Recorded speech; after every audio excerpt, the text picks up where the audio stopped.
Em nome do Pai, do Filho e do Espírito Santo. Amém.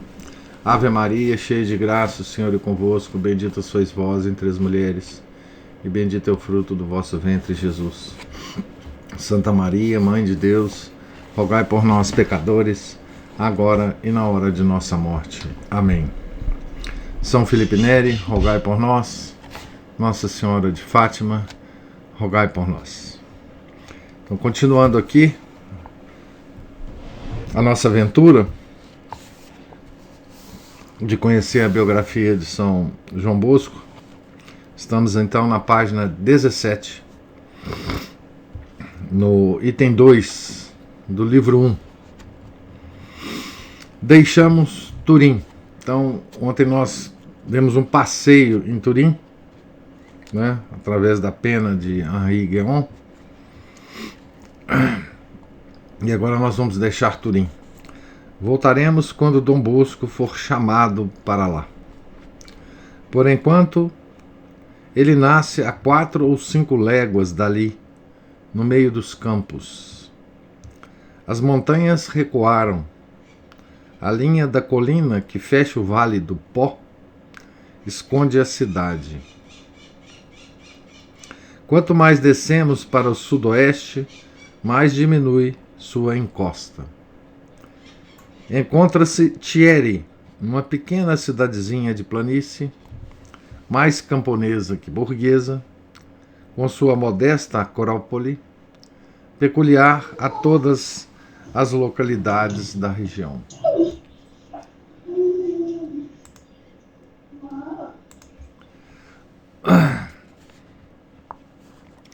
O movimento do solo que ondeia, depois se levanta para ondear novamente, são discretos, animados e graciosos.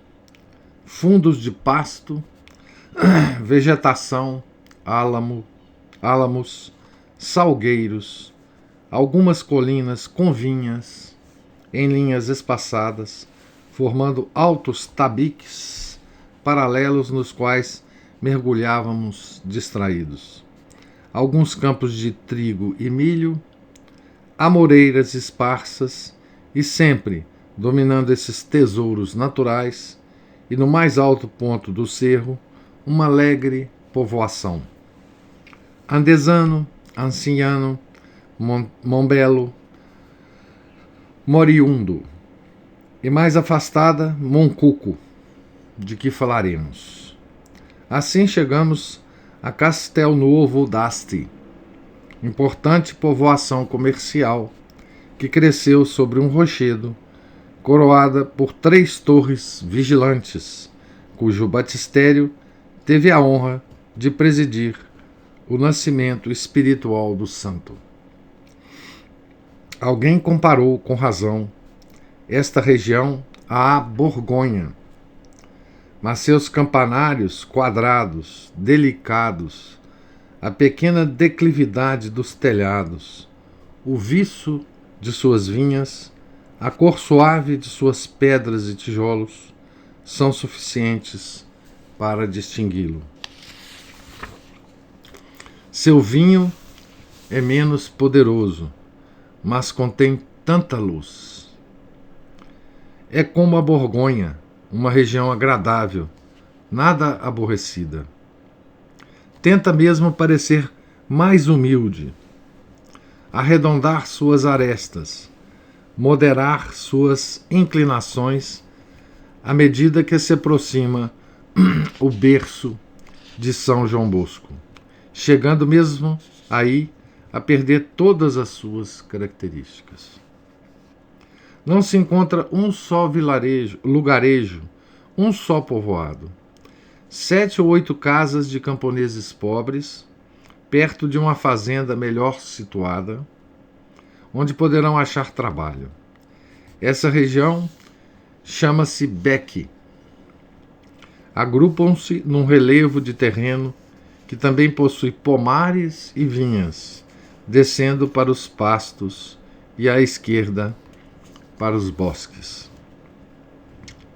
Atrás encontra-se a aldeia de Murialdo, da qual os Beck dependem, meio encoberta pelas árvores. À frente, o vilarejo de Bottigliera, bem nítido, mostrando seu campanário, além do vale bastante arejado, semelhante aos demais da região. Vegetação, álamos, salgueiros. À direita, a vista estende-se até Castelnuovo d'Asti, cabeça do distrito e da paróquia, centro de abastecimento material e espiritual. Murialdo, Bottigliera, Castelnuovo e mais longe Moncuco e Capriglio d'Asti, invisível. Um só golpe de vista vos permite abranger todo o campo onde se desenrolou a aventura de uma criança privilegiada. Então, continuamos a viajar, né? Pela pena de Henri Guéon, que nos dá uma visão, digamos assim, bem nítida e às vezes aqui e ali poética, né? Dessa região tão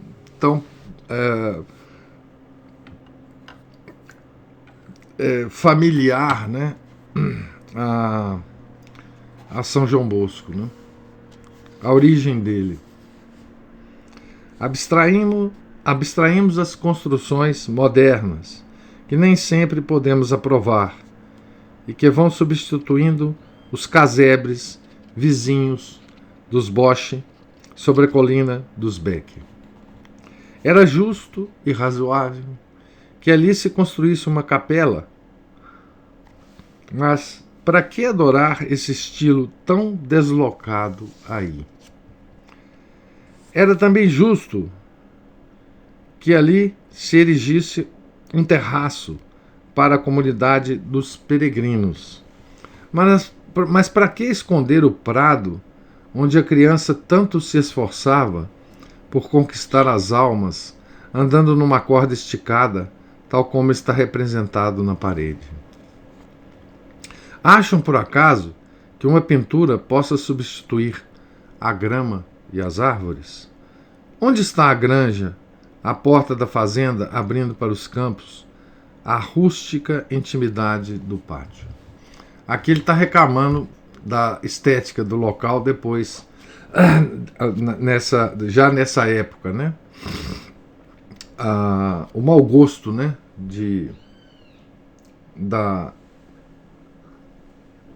Das representações, né? De tudo. Consertaram a casa do lado da parede, mas felizmente respeitaram seu aspecto, sua essência.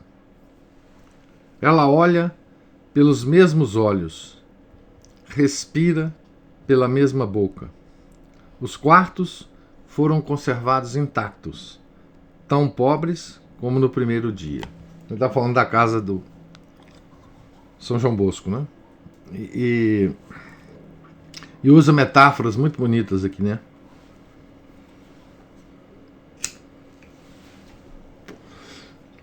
Dizendo que a casa olha pelos mesmos olhos, né? Respira pela mesma boca. O mesmo céu a protege, a mesma paisagem a envolve. Nada mais é preciso. O resto, nossa imaginação o fará. E, se for possível, nossa piedade.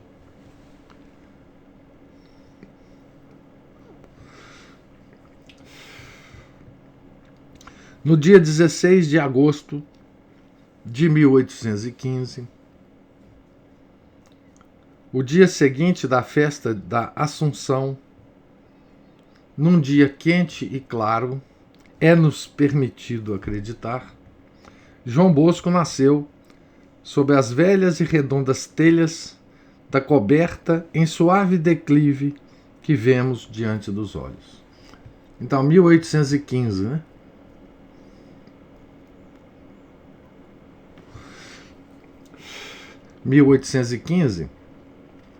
o nosso santo anterior, né, São João Maria Vianney,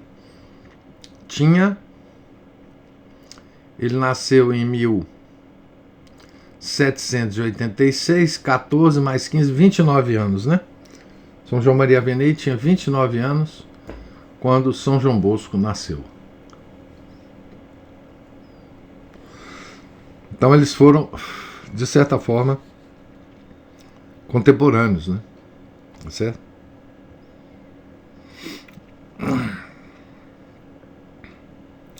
Foi por essa escada de madeira rústica, presa aos tijolos da frente, que se pôde socorrer a mãe no segundo quarto de cima. No porão, uma cozinha dando para o pátio. Em cima, 2 quartos baixos, estreitos e sem móveis, onde pôr os móveis, destinados a acomodar 3 adultos e 3 crianças.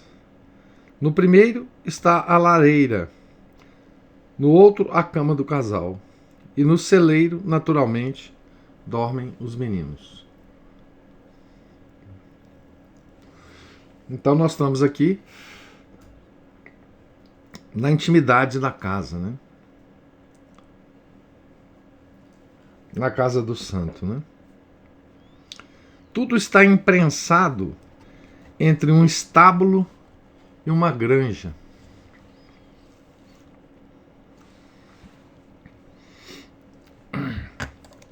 Separados por uma parede, feixes de trigo, animais e pessoas.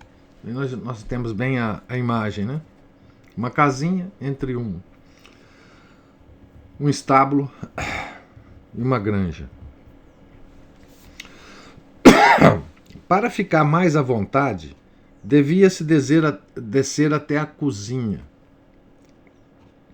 Pobreza, nudez, exiguidade, mas o grande céu de Deus em volta.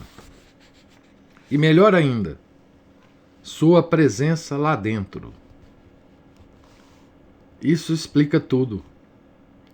E só isto o pode explicar.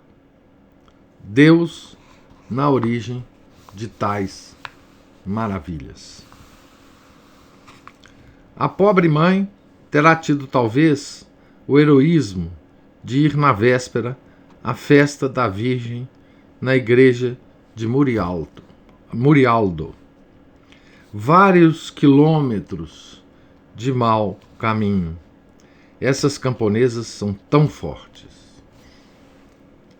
Então hoje a gente reclama, né? Da distância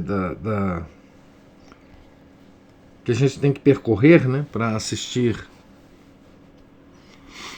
uma missa, né? Uma missa, obviamente, a missa de sempre da igreja, né? Essas camponesas andavam, né? Vários quilômetros de mau caminho para assistir, né, a missa. É possível que a tradicional procissão tenha vindo através dos campos até a vila dos Beck para consolá-la. Seja como for, a mulher de Francisco Bosco, a Santa Margarida Otiena, muito jovem ainda, com 27 anos apenas, passou certamente o dia 15 de agosto, unida feliz e triunfalmente à Santa Mãe de Deus. Ofereceu-lhe certamente seus sofrimentos e deve ter-lhe oferecido seu filho, ainda nela, só dela ainda, que nasceu no dia seguinte, impregnado de suas orações e com a fronte marcada por um reflexo do sorriso doce e imaculado. 16 de agosto de 1815, né?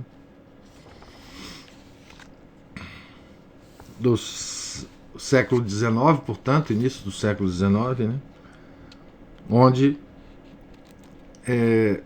no momento em que a igreja estava sendo invadida pelo liberalismo da Revolução Francesa, né?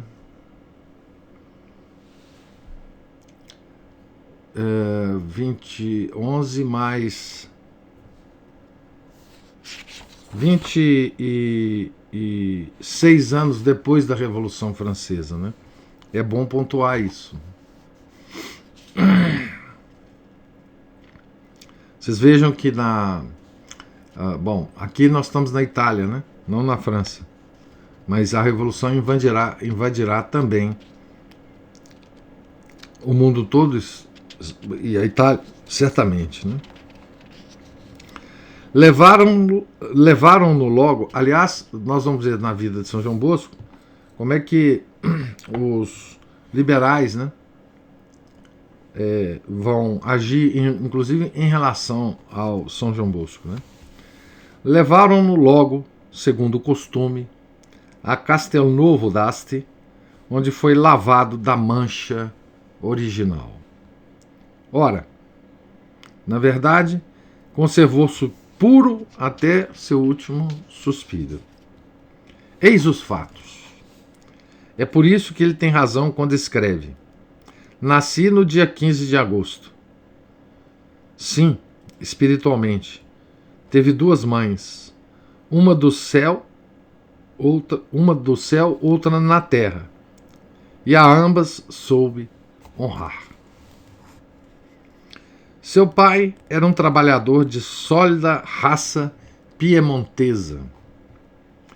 Trabalhava na sua pequena terra e alugava seus braços a um rico fazendeiro, seu vizinho. Tinha um filho do primeiro casamento, Antônio, um menino rude, brutal, de curta inteligência. A morte súbita de sua primeira mulher deixara-o tão desarmado diante da vida com esse filho e uma velha mãe a seus cuidados, que logo pensou em casar-se novamente. Foi procurar em Capriglio uma jovem trabalhadora que havia criado 4 irmãos menores, agora já crescidos. Margarida Otiena instalou-se em Bec, aceitou seus novos deveres com dedicação e solicitude. Da mãe de seu marido, fez sua própria mãe. E do filho de seu marido, fez seu próprio filho. Quando nasceu José, seu primogênito, ela não o tratou melhor que Antônio. E quando veio o segundo, o lindo Joãozinho, recalcou do mesmo modo o sentimento de preferência que a inclinava sem querer para ele. Era forte e vivo, inteligente e impulsivo. Justamente o oposto de José, meigo, sossegado e tímido. Antônio, 10 anos mais velho, tratava-os com brutalidade. Quanta prudência e firmeza para manter a paz entre eles sem magoá-los e sem cometer injustiças. Mas lá estava o pai, que sabia fazer-se respeitado. Infelizmente, este morreu 2 anos depois do nascimento de João. Um homem tão cheio de saúde. Trabalhava na ocasião na grande fazenda. E para servir o patrão, descera à adega completamente suado. Nunca se queixava. Declarou-se uma pneumonia que o levou em 4 dias. A primeira recordação nítida de Dom Bosco, que Dom Bosco guardou de sua infância. É ele próprio que nos afirma. Se prende a esse acontecimento. Munido dos sacramentos da religião, escreve ele, Recomendando à minha mãe confiança em Deus, meu pai faleceu na idade de 34 anos, a 17 de maio de 1817. Então, aqui nós temos a primeira fotografia, né,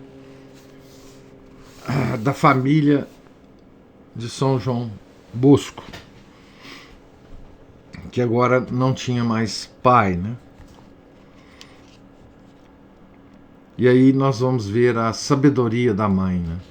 Como que ela pôde manter, né, o equilíbrio dessa família.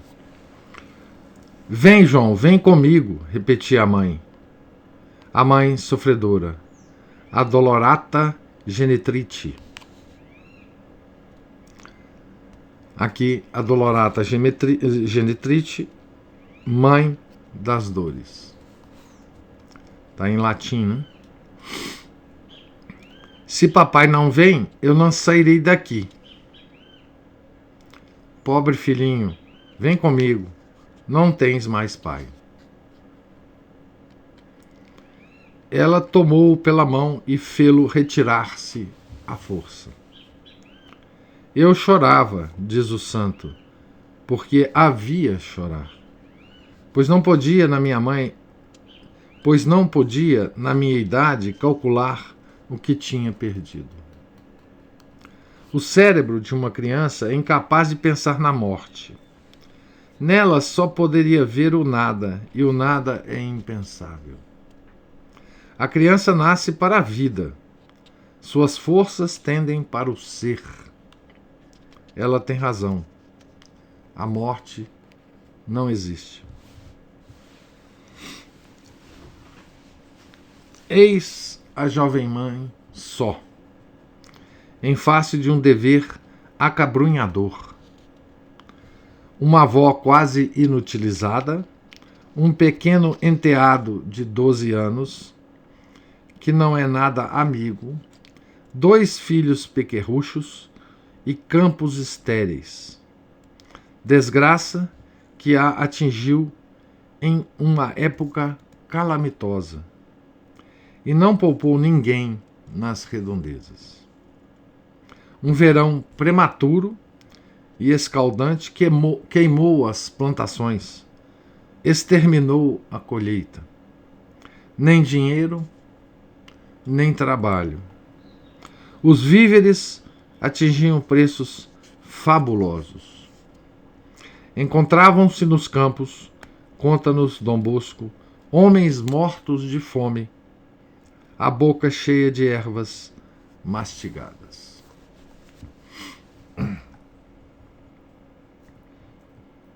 Imagina então a desgraça, né, da família de São João Bosco.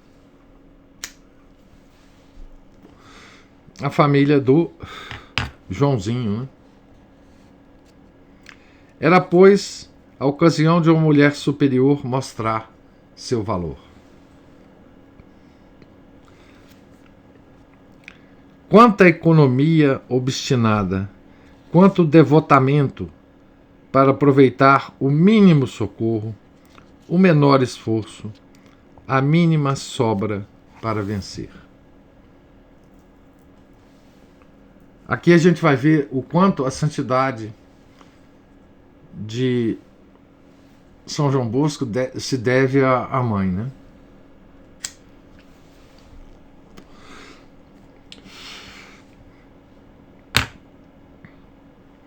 Deus o sabe, foi ele que a auxiliou. A crise passa, a família continua. Em Margarida Otiena, a mãe é doravante mais mãe. A criada mais perita. A empreiteira mais esforçada e ativa. A cristã mais segura. Tomou as rédeas de seu destino. Ela saberia conduzi-lo a seu fim supremo, que era educar seus filhos segundo a ordem sobrenatural.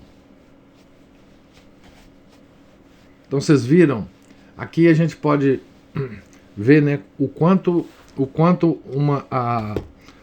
o papel da mulher, né, que é tão loucamente hoje em dia mal entendido, né? Vocês vejam que o pai, quando perdeu a esposa, ficou desesperado, né? Com uma mãe doente e um filho novo para criar. E logo procurou se casar, né? Enquanto a mãe, agora perdendo o marido, né? Como que o comportamento, né, da mulher é diferente, né? Como que a natureza da mulher é diferente, né? Como que a mulher é a centralidade, de fato, de uma família, né? Não o homem. De uma mãe desta têmpera, desta qualidade, é que precisava Dom Bosco.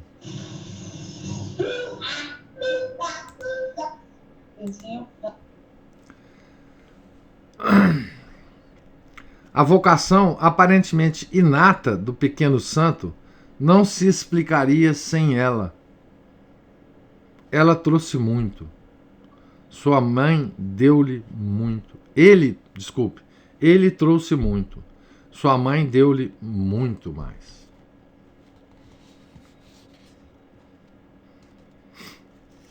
Aqui a gente vê como é que a família pode ser uma fábrica de santos, né? Mal conseguimos hoje em dia compreender a sólida piedade destas famílias do campo, que prepararam uma Bernadette de Sabiru, né? Um Cura d'Ars, um João Bosco, todos camponeses, né?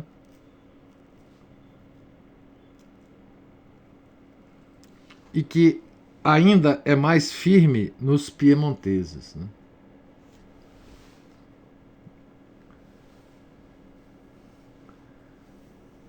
Essa coisa dos camponeses é muito forte mesmo, né? Vejam que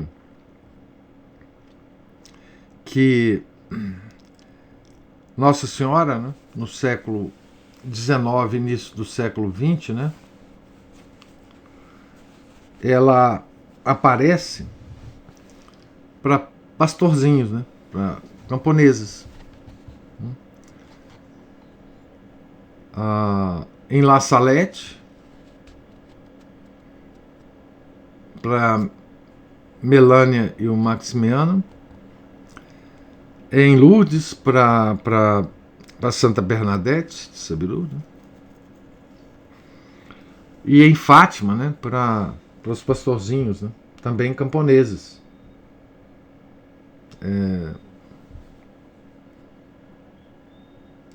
É quase que uma escolha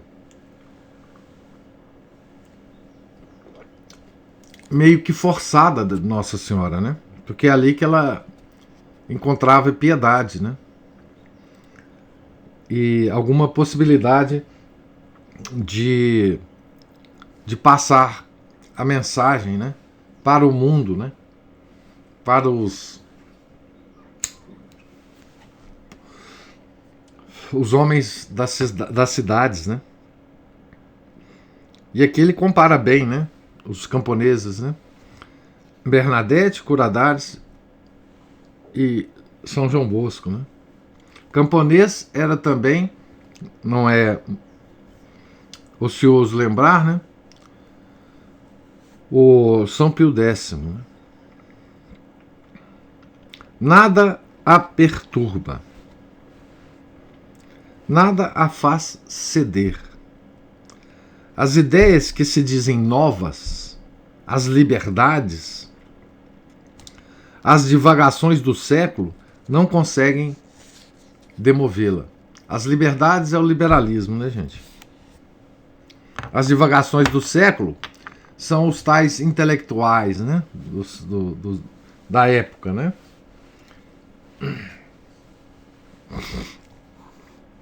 Toma a criança desde o berço, impõe seu automatismo antes de lhe dar as razões, suas alegrias, suas esperanças. Impõe seu automatismo, né? Quer dizer, cria os hábitos, né? Que depois serão mantidos, né? É loucura esperar que o garoto seja capaz de escolher, com seguro raciocínio e ampla liberdade, tais deveres, tais credos, tais práticas. Quão diferente é hoje, né? Que a gente... que nos é falado, né, que nós temos que dar liberdade para as crianças, né? Nós temos que ouvir as crianças, deixá-las fazer o que elas querem. A família tem um direito imprescritível sobre a criança, o de escolher em seu lugar, e deve evitar, na medida do possível, que a criança escolha o erro. E o erro nesse terreno é o esquecimento de Deus, de nossa divina predestinação.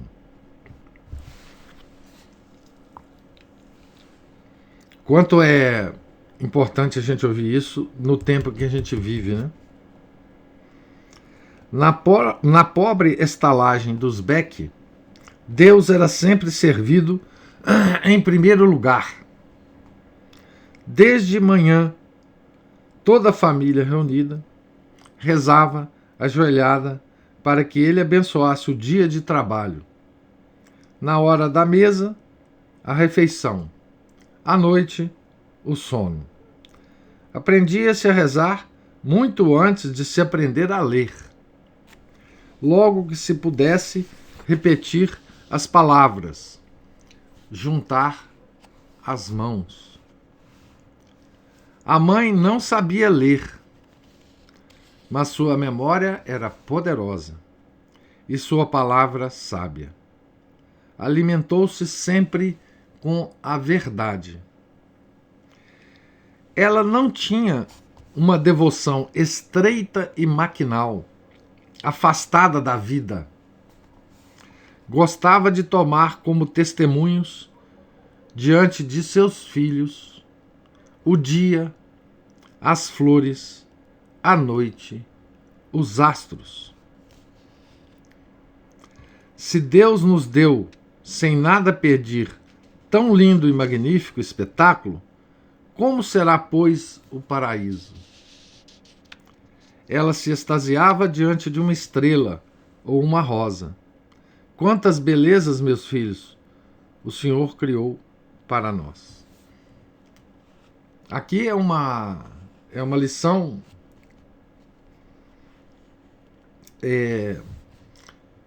para todos nós, né? Quer dizer que a mãe de São João Bosco, ela via Deus através das coisas criadas, tá certo? Através da criação, nós vemos Deus, não é isso? Por analogia. Aqui nós vemos uma posição que a igreja sempre manteve, né? E que é uma posição que nos protege dos nossos inimigos mais mortais, né? Que é a gnose e o panteísmo, né? Essa é a proteção nossa, né? Ver nas coisas criadas o Deus Criador, né? Quão afastados disso nós estamos hoje, né? Isso vindo de uma camponesa analfabeta. Isso é uma coisa curiosa, né? Porque o que nos levou ao estado de coisas hoje foram exatamente os grandes intelectuais, né? E para nós nos protegermos agora contra essa confusão moderna, né, nós temos que ouvir os camponeses analfabetos. Temos que ter humildade para isso, né? Quantas belezas, meus filhos, o Senhor criou para nós. Hoje em dia,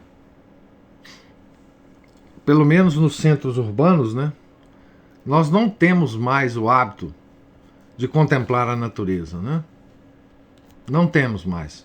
Nós estamos isolados da natureza, praticamente, né?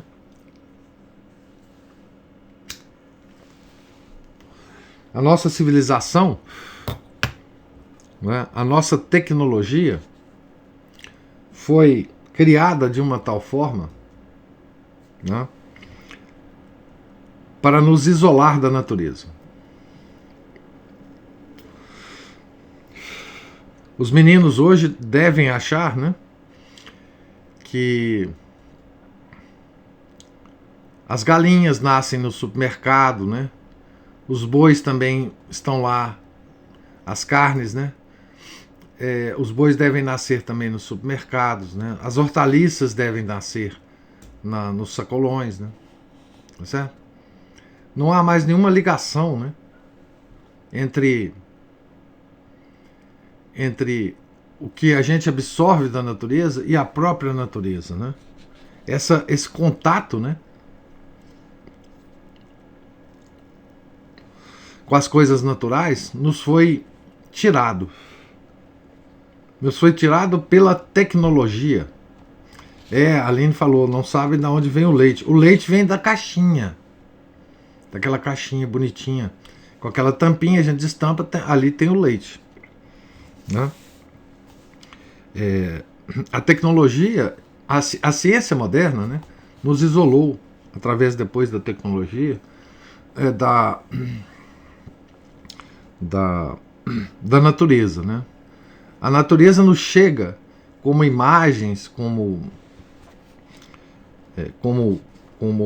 ela nunca chega diretamente, né? Por exemplo, nós não temos mais o hábito de olhar para o céu, né? Para as estrelas à noite, né? Primeiro que nós vivemos em centros urbanos, né? O céu é praticamente invisível para nós, né? Por causa da iluminação das cidades, por causa dos nossos interesses, né? Hoje existem inclusive aplicativos no celular para a gente ver o céu no celular, né? Nós podemos ver o céu através dos aplicativos, né? Então toda a natureza está afastada de nós, né? E aqui nós temos uma camponesa analfabeta, né, nos dando lições de metafísica, né, de teologia, que isto que ela está falando aqui está espalhado em obras de grandes santos católicos, né? São Paulo falava isso nas epístolas, né? São Tomás de Aquino fala isso sempre na obra dele, né?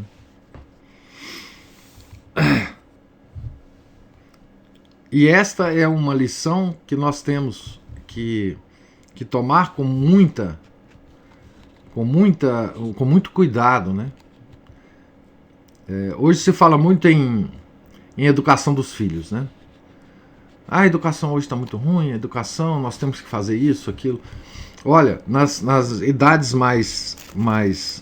nas primeiras idades, né? Uma educação sólida que vocês podem dar para as crianças é colocá-las em contato com a natureza, né? Hoje, inclusive, fala-se muito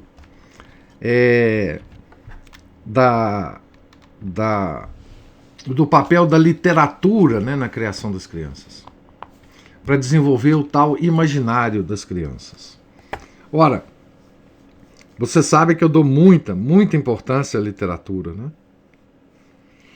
Mas a melhor coisa que se faz com as crianças, principalmente nos primeiros anos de vida, mais do que ler, não é? É colocá-las em contato com a natureza. esse contato com a natureza desenvolve a imaginação de uma forma absolutamente extraordinária. Né? Mostrar caramujo, mostrar tatu-bola, mostrar árvores, mostrar texturas de folhas, mostrar, enfim, plantas, árvores frutíferas, acompanhar o desenvolvimento de uma árvore, de uma fruta, para a criança ter, inclusive, noção da sazonalidade das árvores ao longo do ano. Enfim, isso é muito mais importante do que qualquer educação possível hoje em dia.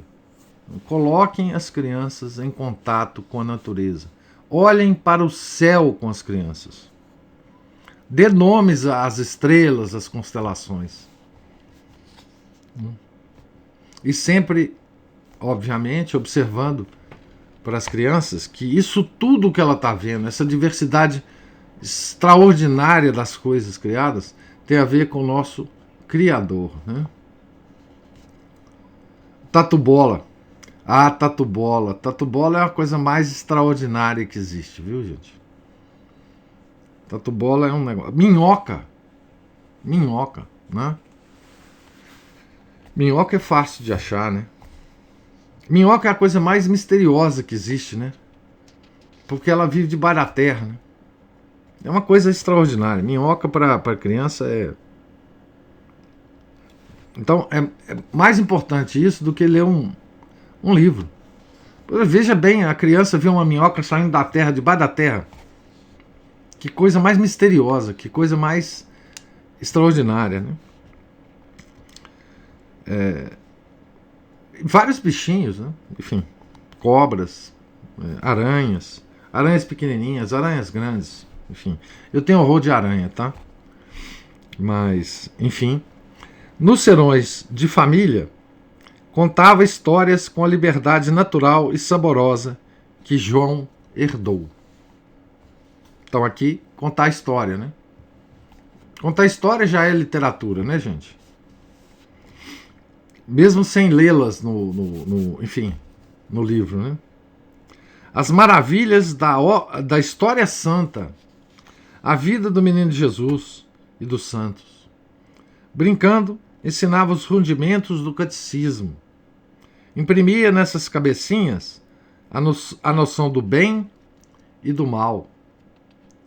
Conversava com eles e os escutava sem rir. Sem prejuízo da sua autoridade, tratava-os de igual para igual.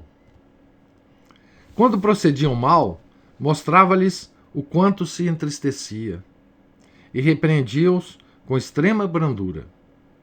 Não os faria tímidos ou hipócritas. Sua maior preocupação era de alegrá-los. Seu argumento decisivo, que sempre lhe voltava aos lábios, era o seguinte: meus filhos, Deus os vê.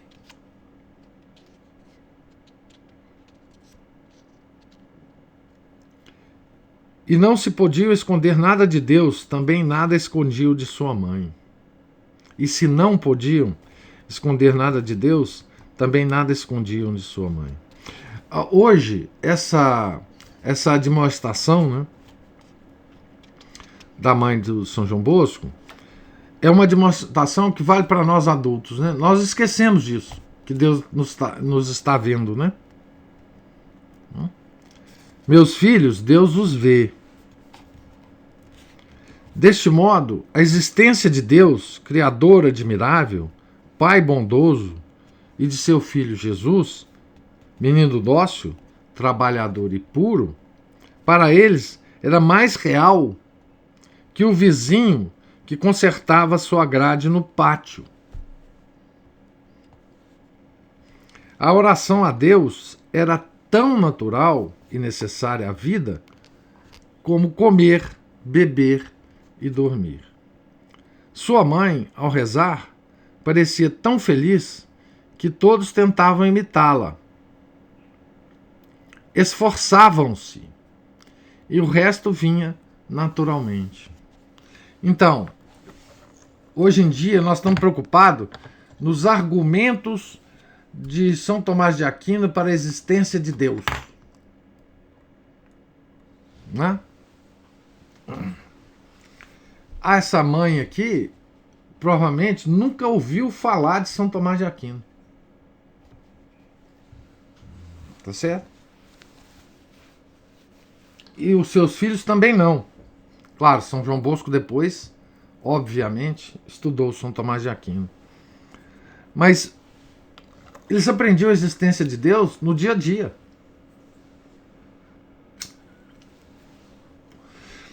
Deus é tão claro para nós, ele é tão presente em tudo que ele criou, que não precisa nenhum intelecto privilegiado, né, para saber disso. Hoje em dia,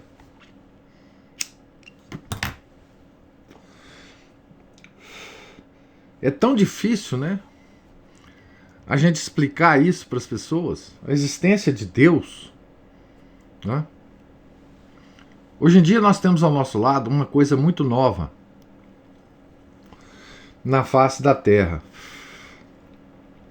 que é um ateísmo generalizado. Isso nunca houve na história do homem, nem na antiguidade pré-cristã. Tá certo? Nunca houve um desprezo tão grande para o sobrenatural quanto existe hoje. Por que isso? Porque nós nos afastamos das criações de Deus. E hoje nós temos uma abordagem em relação a essa criação de um intelectualismo e de uma superficialidade monstruosa, né?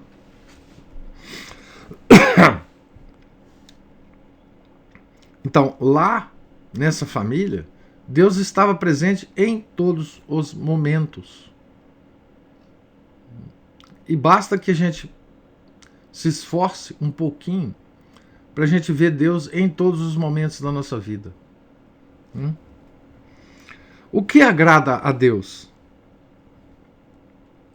O trabalho, a obediência, o respeito próprio, o amor ao próximo, a acolhida afável das coisas boas ou não tão boas, as obrigações de Estado, das decepções, das privações, das contrariedades.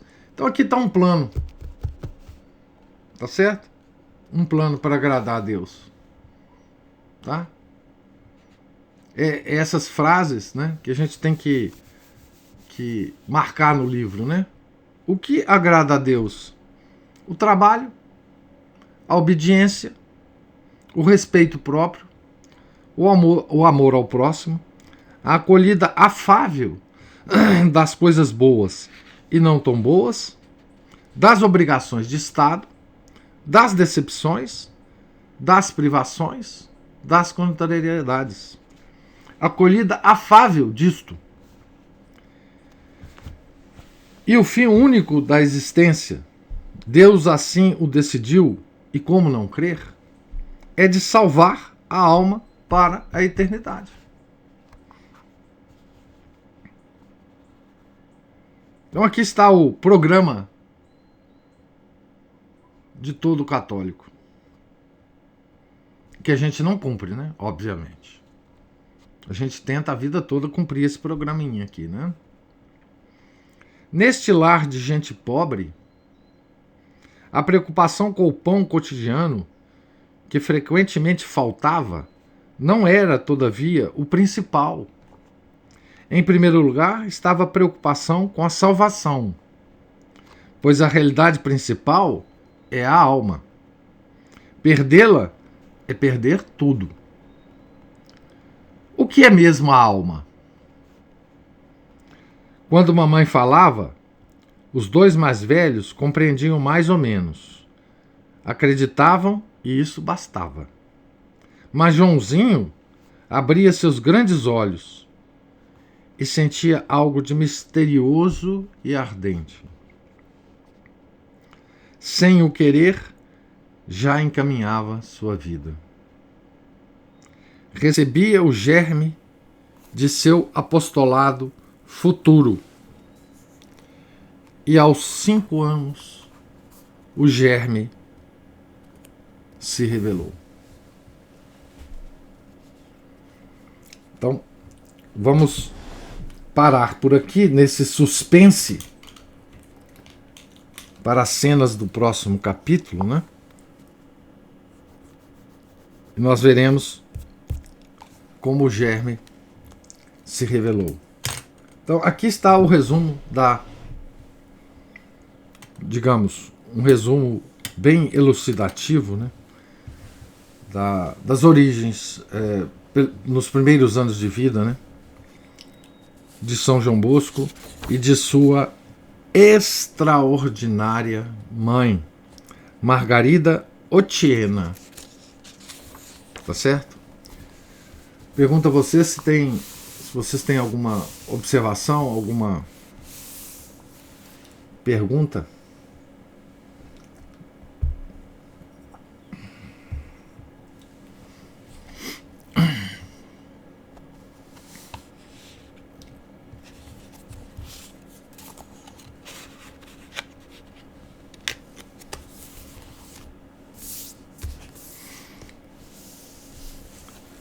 Alguém está digitando aqui, Maria Cristina. Vamos esperar.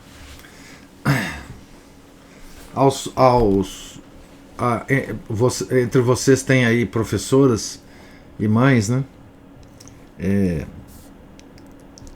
Ao invés de vocês se preocuparem com os teóricos da educação moderna, né?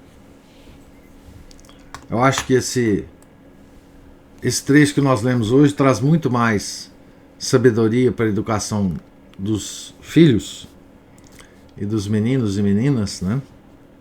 Moços e moças, do que qualquer tratado de pedagogia, né? Pois é, a Maria Cristina fala, muito bom ver a importância da mãe na santidade dos filhos. Dom Bosco falava a vida toda da mãe dele, de como devia tudo a ela. Pois é, né? Porque a formação do São João Bosco, né? E veja, do Santo Curadares também, né?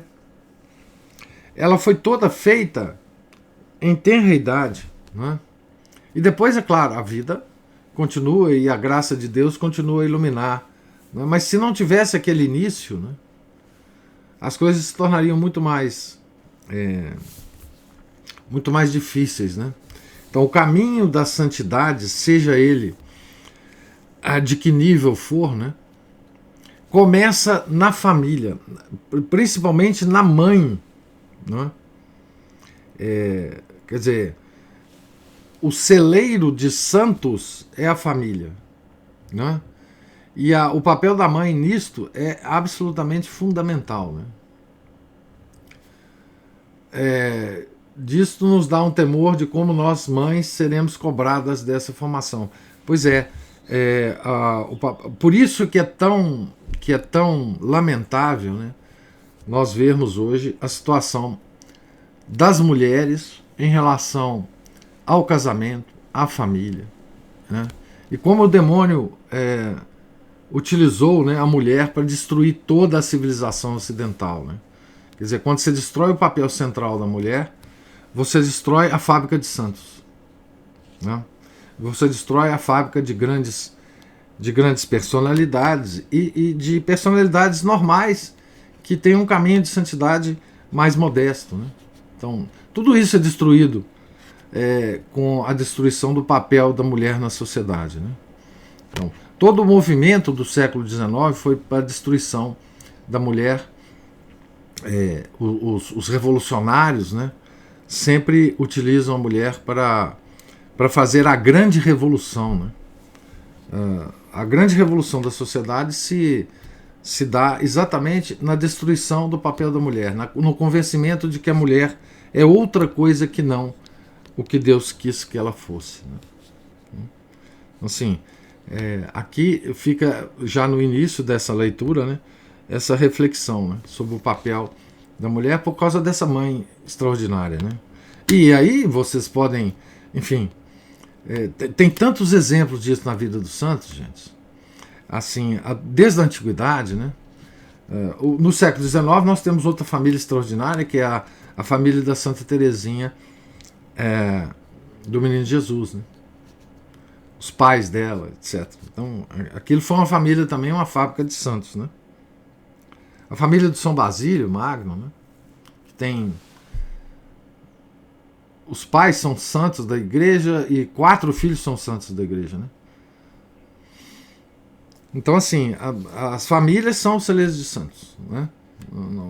A começar, enfim, o exemplo maior é a Sagrada Família, né? Tá certo? Então, daí para frente, todas as famílias que seguiram esse exemplo foram celeiros de santos, né? Pois bem, então, gente, tenham todos um santo dia. Muito obrigado pela paciência, vocês assistirem aí. E amanhã nós nos encontraremos de novo, tá certo? Em nome do Pai, do Filho, do Espírito Santo. Amém. Ave Maria, cheia de graça, o Senhor é convosco. Bendita sois vós entre as mulheres, e bendito é o fruto do vosso ventre, Jesus. Santa Maria, Mãe de Deus, rogai por nós, pecadores, agora e na hora de nossa morte. Amém. São João Bosco, rogai por nós. São Felipe Neri, rogai por nós. Nossa Senhora de Fátima, rogai por nós. Em nome do Pai, do Filho e do Espírito Santo. Amém.